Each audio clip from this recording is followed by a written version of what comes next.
have experiences from both sides, capitalism, altruism, and you seem to be a problem solver. So tell me, what have you done with your why, with your discovery? So I started a company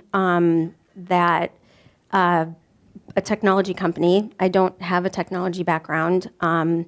So I solved that initial problem by joining a program where I was able to learn basic code literacy alongside the developers of the software program. And so in doing so, I was able to, kind of learn a little bit about how technology works and how to, understand the basic process of development.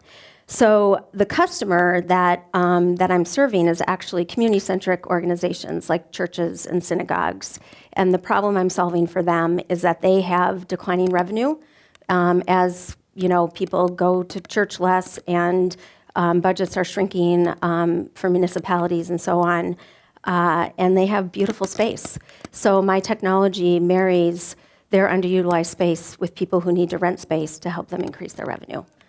And I just charge them a flat fee, and whatever they make, they make. I want them to make more money. I don't want a piece of the action. I want them to take the upside, which is a slightly unique business model. So you're bringing capitalism, a solution, into an altruistic environment to really make them thrive, because we know that that whole industry Exactly. may be declining a little bit. Exactly. Yeah, that's beautiful. That's beautiful. So if you could be the master of one thing, what would it be? Well, this is where I just kind of go rogue. And I think it would be awesome to be the master of something that you just know you could never possibly do. So, for example, I could never be a professional entertainer like Lady Gaga. I mean, how cool would it be to be her? Or a professional tennis player like Serena Williams. So I think I just go with the extreme of everything that I'm not. Wow, I think so. The legacy question: Have you taken time to examine your own legacy? Well, I have a similar response, which is you've forced me to do this, which is which is a good thing. I think my legacy. I think if you asked my kids or my husband or people who know me really well, the altruism meets capitalism aside, I think the real, sort of the driving force for me is really just to push for what's good and right, and to not have fear. And I think that's part of what's enabled me to be an entrepreneur. But I think if you have a strong moral compass and you want to do what's right in the world by your moral compass, you owe it to yourself to do that. So your parting words, parting gifts to the audience here and the audience on the internet. I believe that most people feel like they have to reinvent the wheel. They have to recreate things themselves. I wish that I would have listened to my parents more and taken up from where they left off.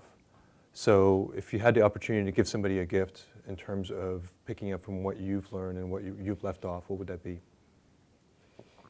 I think it's important to keep going with what you've started and know that the path may not be what you expect, but you just stay focused on what you know to be right and true.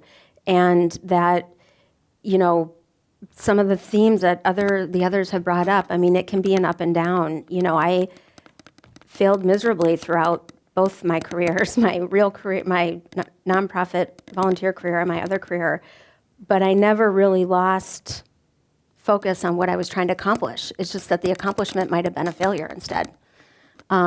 So I think you just stay on track and stay true to yourself and keep going. Right. So, in 3 words, what is your meaning of life? I think life should be deliberate, and I think life should be fun, and I think life should be true. Awesome.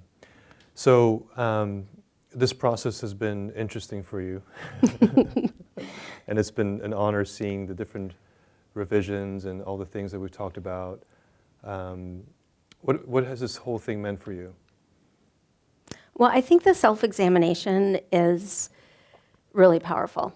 I think, you know, I think somehow what this process has brought out is self-examination, but not necessarily like a, you know, like something that changes course. So in other words, I feel like my course is validated through the self-examination, which maybe that's what I was trying to say before a little bit too, is, you know, validate yourself through your course in life. Validation, yeah. But it's emotional. It's hard, you know, and yeah, I think when you evaluate how you've made decisions in your life and you have to go back in time a little bit and find that pain, it's pretty emotional.